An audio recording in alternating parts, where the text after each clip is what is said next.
morning. Good morning. Welcome to our visitors. We're glad to have you here today. We're continuing on a series of lessons that was begun last week. I appreciate the songs. I love to tell the story. I like singing that one because it's true, and happy that I get to do that today. I get to tell that story about the Bible. Now, our theme at this church throughout the years has been the excellence of God's Word. And I think we see the excellence of God's Word when we look at its closest and smallest details. Book, chapter, and verse. And pay attention to what God is trying to tell us. But I think we also see the excellence of God's Word when we take it as a whole. When we see the big picture and the overarching story over it all. And sometimes we miss out on that when we look too closely. And when we get caught up in book, chapter, verse, which is important, but we need to see the story, and that's what I've been trying to do and will attempt to continue to do today. Now, we talked about Genesis last week, the book of beginnings. We covered the entire book. Missing out on some details, but I'm trying to summarize things and tell you the story here. And so we're introduced to the characters in this story. And again, I use that word loosely, characters. These are real people. God really did these things, and I think this is a true story. But for the purposes of the lesson, I'll talk about characters and story. We met God, and we learned a lot about God. We learned that He punishes sin. We learned also that He saves those who turn to Him. We learned about His mercy. We learned about His patience. We learned about His love for mankind. We had a beginning of us. We read about man in the garden, how we were created, how Adam and Eve chose to reject the commands of God, how they didn't trust Him. They thought they knew better because Satan had tricked them and lied to them and misled them, and really we do the same things today. We believe the same lies from Satan that God is keeping something from us. God is too restrictive and we know better. And so we all, like Adam and Eve, have rejected God, and that's what we learned about as a beginning last week too. But we also learned when we read in Genesis chapter 12 that God is making a plan. That God is setting a plan into action. It begins with a nation, as He promised to Abraham, 75 years old. You will have children, and they will be many. Your name will be great, you'll have a great nation, and they will have the land of Canaan. And all of this is what we're going to look at today as we continue the narrative of the story. But also, the greater promise that we see there to Abraham is that through his descendants, all nations of the earth will be blessed. That is God working to bring about our salvation, and that's the story of the Bible. It's about God and what He does to save us. So Genesis was quite an accomplishment in one sermon. It's a good thing that for breakfast this morning I had a pot of coffee, not with breakfast, but for breakfast, because I'm going Exodus through Malachi today. I got to keep up a pretty quick pace. The hands are a little shaky and jittery, but that's okay. We're going to make it. So last week we finished in the book of Genesis chapter 50 with Joseph. And he makes some odd request about his remains. He says, when I die, I want you to mummify my body, but don't bury me in the ground. Put me in a coffin and, stick me on ice for a while. Because when you guys leave Egypt, you're taking my body with you. You're going to take my bones with you and bury them in my home in Canaan, which is where you are going. That might have seemed like an odd request because they're looking around and thinking, well, Joseph, you saved us. Pharaoh is indebted to you for saving Egypt from the famine. We live in Goshen and things are pretty good here. Why would we ever leave? Well, there's 400 years, give or take, between Genesis 50 and Exodus chapter 1, and a lot changed. Why is it important to tell the story? Why do we need to tell this story? Because the book of Exodus begins with this little bit of information that eventually there came a Pharaoh who did not know Joseph and did not know all the good that Joseph had done for Egypt. That's what happens when you don't tell a story. People forget about the good that God does. We need to be telling this story to those around us so that people don't forget and say, who is God? Like he said, who is this Joseph? And where do these Israelites come from? They're going to outnumber us soon. He started to become afraid of how large of a people there was living in the land of Goshen. So he says, let's make them slaves. And to curb their population, he instituted genocide. All the newborn boys will be thrown into the river and drowned. You know, Exodus doesn't go out of its way to say this is evil because some evils just don't need to be spelled out. That is simply evil. It's wicked. The Bible doesn't even need to tell us that. It simply is. And we have a wonderful example here of civil disobedience. Yes, God tells us in the Bible, obey your governors, obey your kings, obey the governments. But we also learn that comes with a caveat. God says, obey me first. Obey me first. And so these Hebrew midwives who are told to throw into the river newborn boys, they say, we can't do this. This is not right. So they tell the Egyptians, well, these Hebrew women, they're pregnant. Next thing you know, they're delivering and the baby's born before we can even get there. They just do it too quickly. So Pharaoh says, okay, we're going to handle this. We're going to start throwing these boys in the river. And then we come to some people named Jochebed and Amram. And they have a boy. And it says that baby was beautiful. Of course, babies are always beautiful. You can't say it otherwise. You're not allowed to. You think differently, but when you have your own, I'm starting to realize the idea of it's not just about they look beautiful. It's that you see yourself in them and you see that, something that matters, that you love something instantly so much more than you could imagine. And I think that's the idea there, that this baby was beautiful to them. And said, we can't possibly carry out the orders of the Egyptians.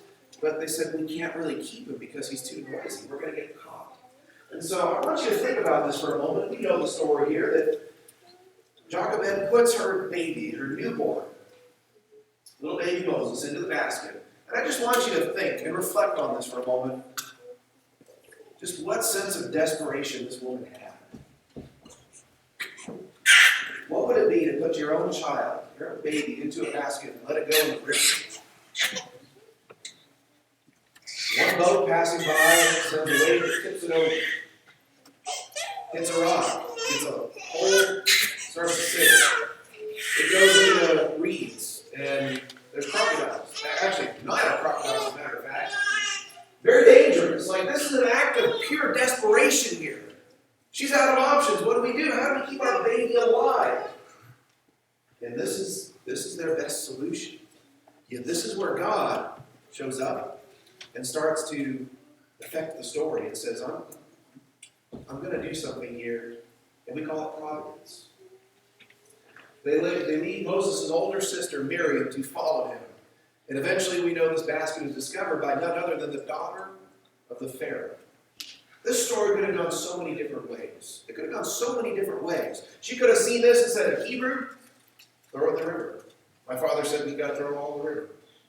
She could have seen it and said, oh, well, just leave it and let it keep floating by to the next person. But no, the daughter of Pharaoh sees this baby and says, I think I'm going to keep it.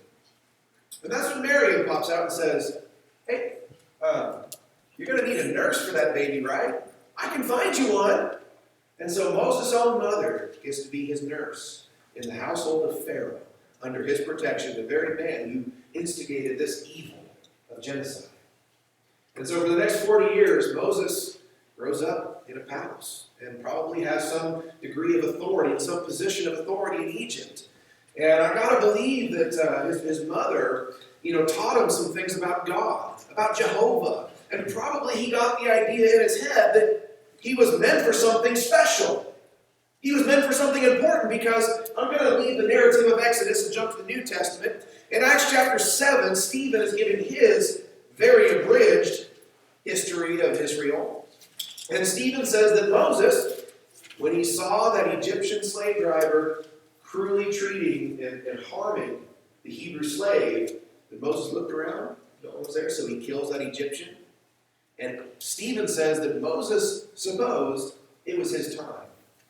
Moses thought that if I kill this Egyptian, they'll understand I was sent by God, and they'll line up behind me, and I'll deliver Israel. Yet the next day he sees two Jews fighting each other. Brothers, don't fight against each other. And one looks and says, you going to kill me like you killed that Egyptian? So Moses says, oh, you know about that. See you later. Moses thought it was his time. Here's where we learn something else about God. We learn that God's reckoning of time is not the same as ours. Moses thought it was time. At age 40, God says, not quite yet. So he runs off to Midian. And there spends the next 40 years of his life until God says it's time. You know, we learned something else very interesting about God and the leaders that he chooses. You ever notice how a lot of the best leaders, the best examples of faith and leadership in the Bible are shepherds? Moses had to spend 40 years tending flocks of sheep before God said, now you're ready to be my leader. David, as a young boy, took care of his father's sheep as a shepherd. He was the greatest king in all of Israel. And Jesus himself is the great shepherd. Says, you are the sheep and you hear my voice and you come to me. And it's no wonder that in the local church, Jesus wanted not a dictator, but a shepherd. He wanted shepherds to take care of his people in the local church. And so we have pastors who shepherd us.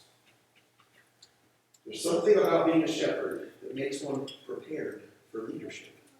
Taking care of others and putting their needs ahead of your own, serving. That's what it's all about. So Moses, he meets a man named Jethro and marries his daughter and has a family. And I think Moses probably, my time has passed. That's probably what Moses is thinking. I had my shot when I was 4 years old. I was in power. But that was the old me, and I missed my chance. But God says, no, you didn't. At the tender young age of 80, he comes to Moses and says, Moses, now it's time. At age 40, Moses was too eager. Now at age 80, he's too hesitant. And God says, no, you got to go. And Moses says, I'm not a good speaker. I'm not the right guy. Okay, fine. You can have your brother Aaron to do the talking for you, but you are the right guy. It's time to go. What if they don't believe me? God says, they will. They will. It's going to take some persuading. Pharaoh's going to come around. He's going to be humble. There's going to be some signs that will accompany you. So Moses, as he goes back to Egypt, meets his brother Aaron at the border. They're reunited. And they go to Pharaoh with the message, I am has sent me to you. And he says to let my people go. Pharaoh says, I don't know who this Jehovah is.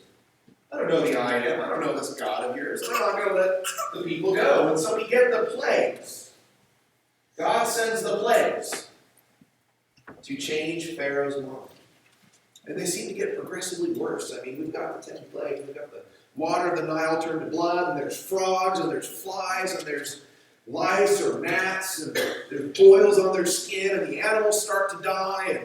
And the picture here is kind of an artist's depiction of the hailstorm. Anybody else here like me that likes to watch a storm? I love watching storms. I would love to have seen this. I wouldn't have wanted to be there. At least I would have liked to have been in a very protected place, but I would love to have seen this storm. That must have been something to see. I bet there was hailstones the size of basketballs. Still, they wouldn't budge. You ever done a tour of a cave and they turned off the lights? You ever been in darkness that was so thick and heavy you could feel it? That's the darkness that fell over the land of Egypt. And still, Pharaoh wouldn't budge. So God says to Moses, I've got one more coming. Start packing your bags.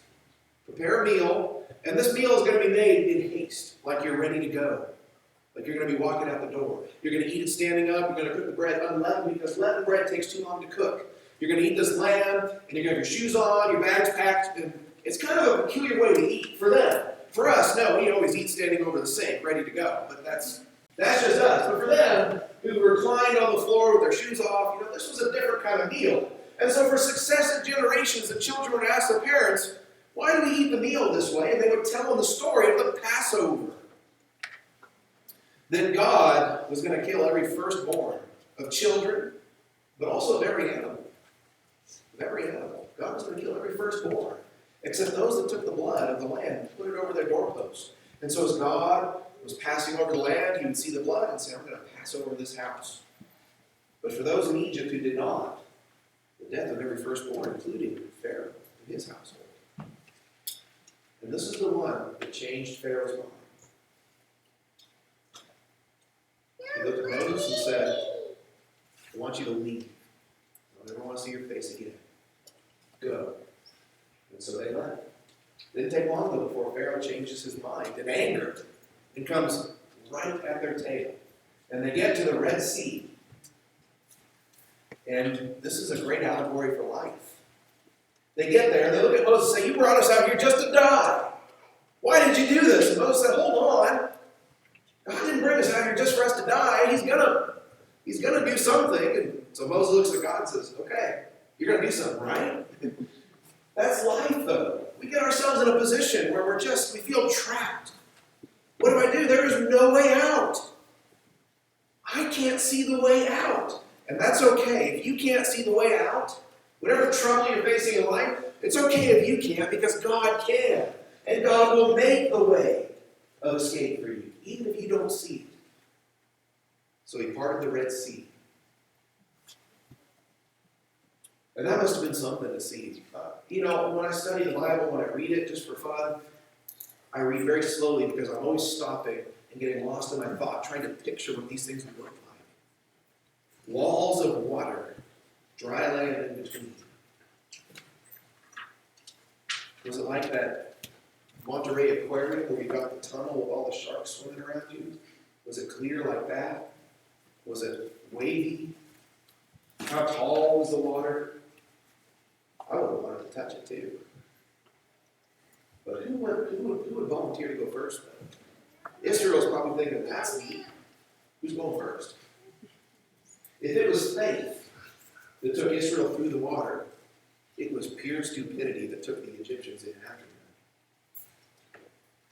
What's going through the mind of Pharaoh and all his chariots when there's a cloud separating them, keeping them at bay? And then the cloud is lifted. They see Israel is just about on the other side. There's walls of water. What thought process leads you to the conclusion that we ought to follow them in there? Whoever opened this up for them, they'll probably leave it open for us too, whatever God. That's absolute stupidity because the water is crashing in around them. The armies of Pharaoh and his chariots have lost in the ocean, in the sea, in the Red Sea. And thus Israel was saved. When you read 1 Corinthians chapter 10, it says they were baptized in Moses when they passed through that sea. Do you notice this theme in the Old Testament of God saving his people and water is involved?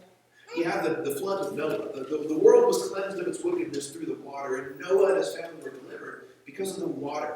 Moses, his name itself means taken out of the water. He was delivered through the Nile River in a peculiar way. The people of Israel went through the water. And that's kind of like our baptism. It doesn't mean that the work is finished once you're baptized, everything's taken care of and done, and you have nothing else to do. It means you're at the beginning point, but it also signifies the end of your slavery. When they passed through that water, it says they were baptized. It means they were saved. They still had work to do. They still had, plenty on their plate to do, but that was the point at which they were free from Egypt. They were not slaves of Egypt anymore. When we go through the waters of baptism, we got work to do. It's just the beginning of our work for God, but that signifies the point at which we're not a slave to sin anymore. Read Romans chapter 6 for more information on that. So Moses takes them out, and it's time to get the law. If you're following along, some of this comes in Exodus, and then we got Leviticus and Deuteronomy especially, our books of law. They went to Mount Sinai, and they got the Ten Commandments, and then they got more laws to govern them as a nation. They had laws about what foods to eat, what foods to avoid. They had laws about the tabernacle and temple, which would be built when they got to the land of Canaan. They had rules about the priests and about the worship and the sacrifices.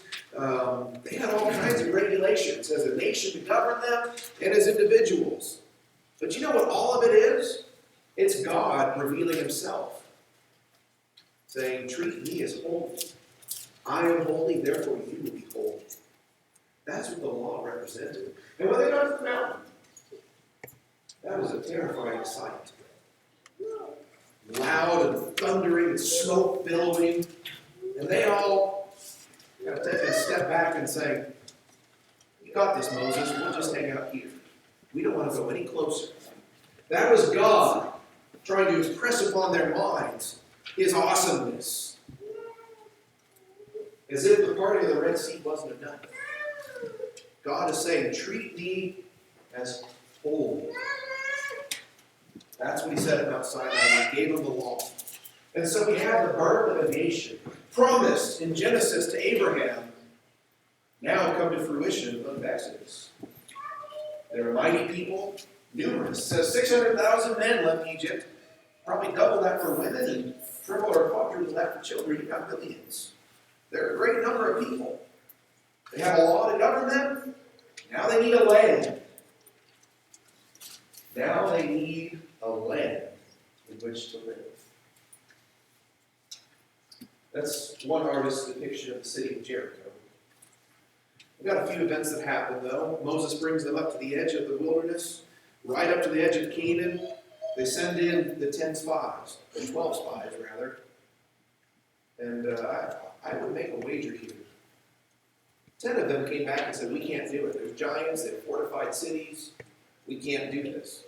I'd make a wager here that nobody here, unless your Bible's open to it, that's cheating, but off the top of your head, could you name one of those 10 spies that said we can't do it? I wager none of you could. History forgets the losers. History forgets the people that says we can't. Who were the two, though? Everybody knows it. Joshua, Caleb. Because they said we can't. I find this to be a ridiculous story. They went through the waters of the Red Sea. How could you ever question God after that? How could you ever doubt God's ability to provide for you as a nation? After seeing the Red Sea open and the armies of the Pharaoh in Egypt destroyed. Yet here they are saying we can't. They saw the giants, but they forgot about whose side they were on. Forgot about God. So God says, you know what? Again, we learn about his sense of time. I can wait. I can wait.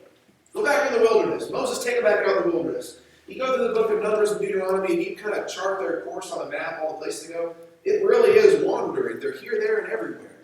And God says, you know, everyone 20 years and younger, you get to go. Everyone over 20, we're going to wait till you die. You don't get the promised land.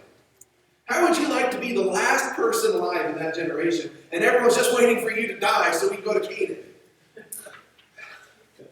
That must not have been a very fun person who got to live last in that generation. But God says, I can wait. 40 years is nothing to me. I can wait.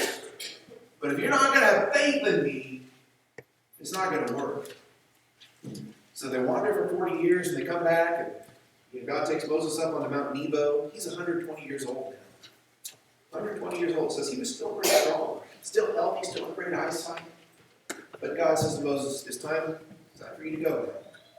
We're going to take you up on this mountain. You're going to see the land. And then that's going to be the end of your life. Says God buried him there. Nobody knows where he was buried. Before Moses went, though, he appointed Joshua, and that's where he did the conquest. A generation died because they didn't trust God to conquer their enemies. And so now Joshua and Caleb, the only two from that previous generation, say, okay, have you learned your lesson? Let's go conquer the land of Canaan. They get to the Jordan River, and God stops it up so they can walk across it. And the first city they come to is the fortified, heavily fortified city of Jericho. What do? What's our plan of attack? Walk around it some. Walk some laps. What would it have been like for the sentry guard up there on the gates? We got some people coming, the Israelites. What are they doing? Are they looking to attack us? And no, they're just walking circles around us. They do that a couple days in a row. You know, on the seventh day they come and they walk 7 laps. Last lap, they scream. They yell out. They blow horns. The walls just came down. We know the song.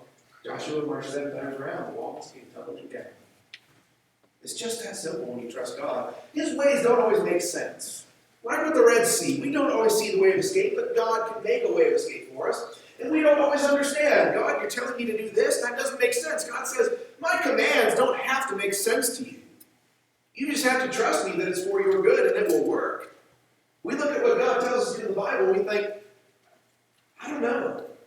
They probably looked at this plan of marching around 7 times the city and thought this isn't a good battle plan. But it worked. And so when you follow the rest of Joshua, the conquest, they go right through the middle, divide it in half and conquer it piece by piece. until they are a nation and it's theirs.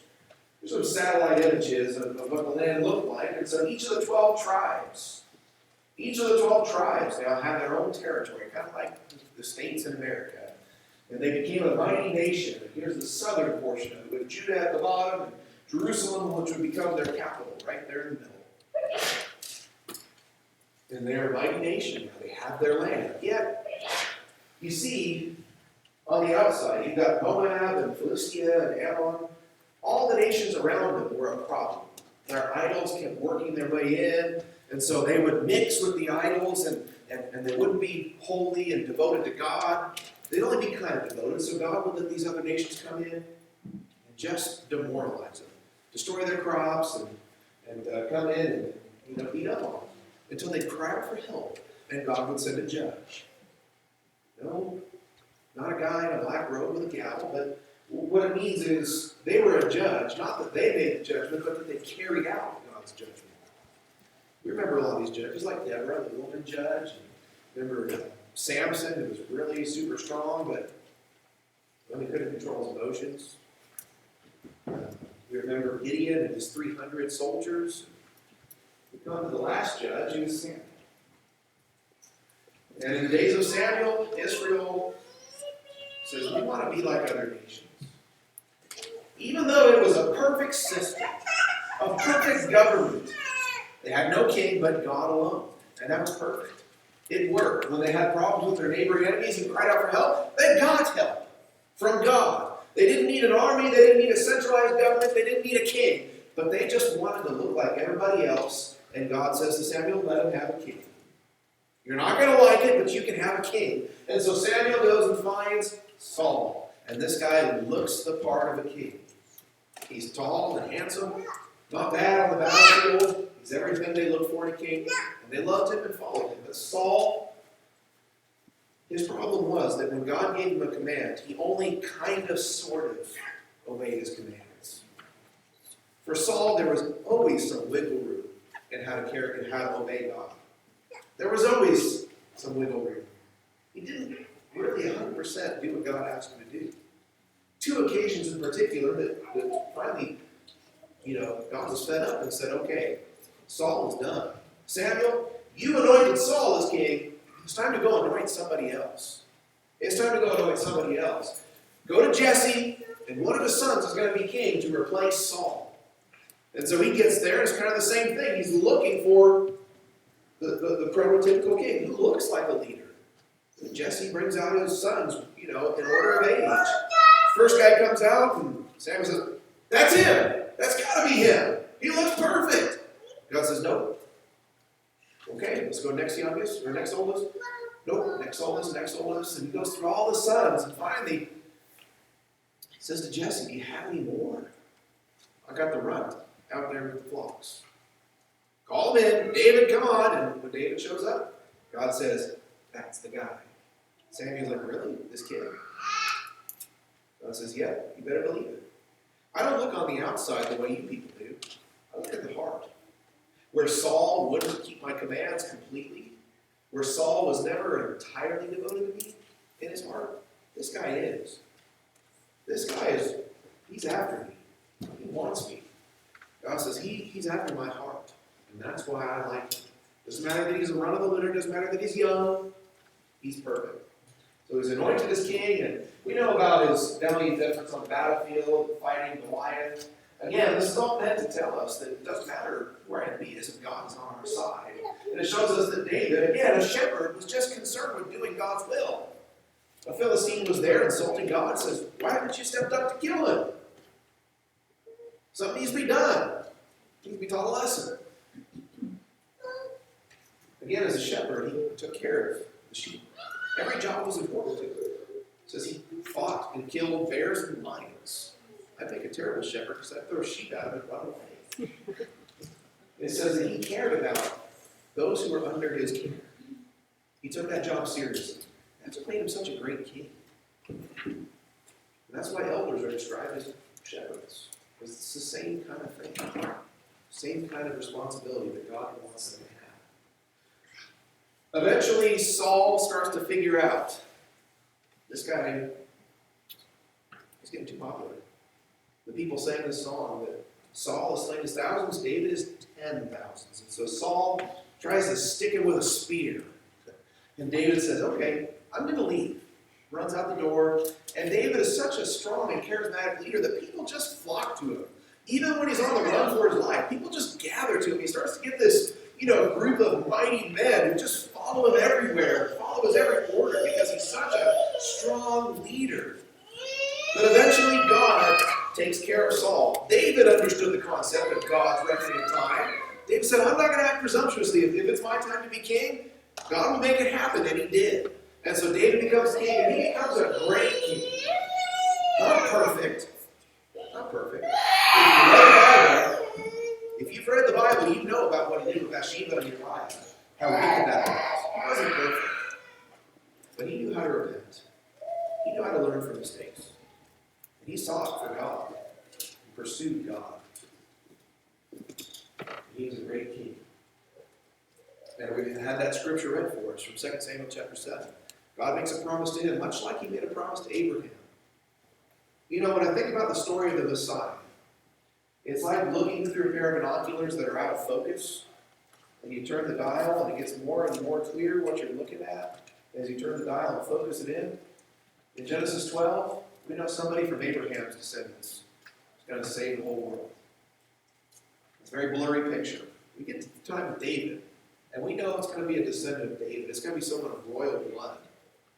That dial is turning, and that picture is becoming less blurry and more clear. Who to expect that will save us. David would have a descendant of his on the throne forever. An eternal king. That's going to be Jesus when we get to the New Testament next week. Just giving you a little bit of foreshadowing, a little bit of coming attractions, previews. David's son is Solomon, and Solomon says, God, I need wisdom. And that made God happy. God was going to give Solomon something. He said, Solomon, what do you need? You want wealth? You want peace from your enemies? Protection? I just want wisdom. Because I'm like a little kid. I need the wisdom to lead these people. God says, good answer. As a bonus, I'll give you all the wealth and peace you want to. I'll throw that in too because he had such a good answer. Whereas David destroyed his enemies, Solomon joined himself with them, marrying the daughters of all these kings to maintain peace. And you know how that story goes, that all these foreign wives, all these women to the tune of 1,000, that pulled them away from God. And so God is starting to realize and tell the people, this isn't going to work. I'm going to have to pull the kingdom apart. And so when Solomon, when his son Rehoboam comes to take the throne, things start to fall apart. Things start to fall apart. Jeroboam was already gaining popularity in the days of Solomon, so when Solomon figured out, hey, people are starting to line up behind Jeroboam, I might need to take care of him. Jeroboam said, okay, message received, I'm going to Egypt, see you later. But then when Solomon dies, Jeroboam comes back and shows up at Rehoboam's doorstep and says, okay, Solomon taxed us heavily. What kind of king are you going to be? So Rehoboam says, okay, let me talk to my advisors. The older advisors, probably a little more wise, said, yes, Solomon was hard on the people tax-wise. You should probably ease up, okay? Let me talk to these young guys, my contemporaries. They all said, man, you show any weakness, they're going to walk all over you. You need to double taxes. He's like, I like the sound of that. I like the sound of that. You're the king. You do what you want. That's flattering. He listened to his friends, the young guys, came back to Jeroboam and said, my father punished you with whips. I'll punish you with scorpions. I think that's kind of a phrase that means like a whip with like 9 tails on it. He's basically saying, what Solomon did is nothing compared to what I'm going to do. I'm going to double everything. And Jeroboam said, okay, fine. Israel, let's go. He took 10 tribes with him. I bet you Rehoboam was probably thinking about his decisions for a long time. Maybe I should have listened to the older guys. Kingdom was split in two, and it's at this time that God starts to send them prophets. God starts to send prophets to the kingdom. And you're probably, I know what you're thinking right now. Kyle's been going for about 30 minutes now. He's only just getting to the prophets. It's okay. They all said the same thing. I can summarize all of them because they all said the same thing. Turn or burn. I learned something about God here. A lot of people think there needs to be a succession of prophets, that God always needs to be saying something. But there were times when there wasn't a prophet. It wasn't like a position that always needed to be held. But when God needed to say something, he'd say, Isaiah, come here. Go and tell this message. Repent. That's the message they all spoke. Some of them spoke to other nations. Jonah went to Nineveh. But for the most part, God sent these prophets. And not a prophet ever came along that added a commandment to the law or removed one from the law. When God gives a command, when God gives a law, God says it's a good law and it can stick. It doesn't need to be changed. It doesn't need to be updated. No addendums. No appendix to it. It will stick. So that's all the prophets said. Come along and said, repent. Keep the law that was given like 1,000 years ago. I'm not changing it. It's still in effect. Keep it. Or God will punish you. And so mentioned the northern kingdom.